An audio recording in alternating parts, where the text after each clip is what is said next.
網裏邊都都好強調到道路嘅安全啦，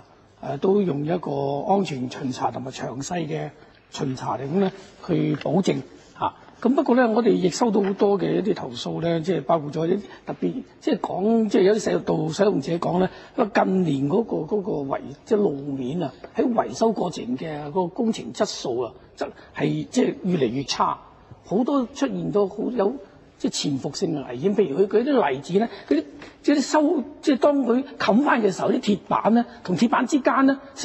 相差啲鐵板成2寸厚嘅，咁佢兩個之間嚟講咧就變成一個客縫。啲電單車一經過嘅時候咧，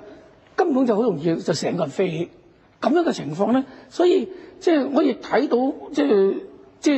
呢個咁樣嘅情況下邊咧，我亦見到啦，局長喺你主體答案嘅第2部分最後尾都提及到，你哋都進行咗呢方面一啲嘅起訴嚇，因為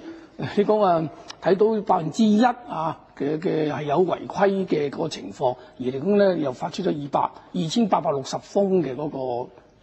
勒令嘅佢哋要立即要去修正。喺咁樣情況之下，有78宗咧就係檢控而成功。喺裏邊，我想局長可以確保或者俾翻啲資料，呢啲裏邊係咪都係涉及到一啲嚴重影響到道路使用者嘅生命安全嘅違例咧？